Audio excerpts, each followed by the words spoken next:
Hi dears. അപ്പോൾ ഇന്നത്തെ രാവിലത്തെ ഒരു ജഗപൊക പണിയാണ് കേട്ടോ. അല്പം ലേറ്റായിട്ടാണ് കേട്ടോ എണീറ്റത്. അങ്ങനെ പാല് തിളപ്പിക്കാൻ വെച്ചിട്ടുണ്ട്. അപ്പോൾ ഞാനൊരു കട്ടൻ ചായയാണ് കേട്ടോ ഉണ്ടാക്കുന്നത്. എൻ്റെ എനർജിക്ക് വേണ്ടിയിട്ടാണ്. അങ്ങനെ ചോറിന് വെള്ളം വെച്ചിട്ടുണ്ട്. അതേപോലെ മുട്ട പുഴുങ്ങാനും വെച്ചിട്ടുണ്ട് കേട്ടോ. വിനാഗിരിയാണ് ഒഴിച്ചു കൊടുക്കുന്നത്. വിനാഗിരി ഉപ്പിട്ട് നല്ലോണം ഒന്ന് തിളപ്പിച്ചെടുക്കുക കേട്ടോ, പൊട്ടി പോവാതിരിക്കാനാണ്. അപ്പോൾ മുട്ടക്കറിക്കുള്ള ഐറ്റംസാണ് എടുത്ത് വെച്ചിട്ടുണ്ട്. പയറൊന്ന് തോരനാക്കി എടുക്കണം കേട്ടോ.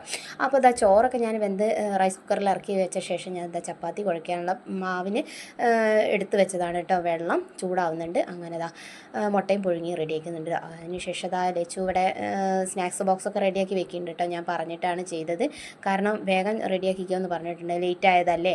അപ്പോൾ അവളൊക്കെ റെഡിയാക്കി വെക്കുന്നുണ്ട്. പിന്നെ വെള്ളം എടുത്ത് അതും റെഡിയാക്കി വെക്കുന്നുണ്ട് കേട്ടോ. അപ്പോൾ ഇതൊക്കെ കഴിഞ്ഞിട്ട് അവൾക്ക് വേറെ ഡ്യൂട്ടി ഉണ്ട് കേട്ടോ. കുഞ്ഞുവിനെ എണീപ്പിക്കുക എന്നുള്ളൊരു ടാസ്കും കൂടി ഞാൻ കൊടുത്തിട്ടുണ്ട്. ചിലപ്പോൾ എണീക്കും, ചിലപ്പോൾ എണീക്കില്ല, അങ്ങനെയൊക്കെയാണ് കേട്ടോ. അവളുടെ മൂഡ് അങ്ങനെയൊക്കെ ആയിരിക്കും. ചില സമയത്ത് ചില മൂഡൊക്കെയാണ് കേട്ടോ. ചിലപ്പോൾ എണീക്കും, ഭയങ്കര കരച്ചിലുമാണ് കേട്ടോ. അങ്ങനെ അതൊക്കെ ചിലപ്പോൾ അവൾ തരണം ചെയ്യും, അല്ലെങ്കിൽ ഞാനും പോകണം കേട്ടോ കൂടെ. അങ്ങനെ അതൊക്കെ റെഡിയാക്കി വെച്ച ശേഷം കുഞ്ഞുവിൻ്റെതാണ് കേട്ടോ ഇത് സെറ്റാക്കി വെക്കുന്നത്.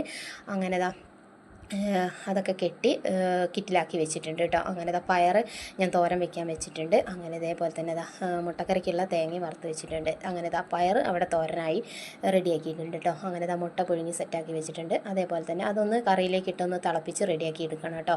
അപ്പോഴത്തേക്കിനും ചോറും ഏകദേശം വെന്തൊക്കെ റെഡിയാക്കിയിട്ടുണ്ട്. അങ്ങനെ ചൂട് ചോറ് അവൾ ബോക്സിലാക്കി വെക്കുകയാണ് കേട്ടോ.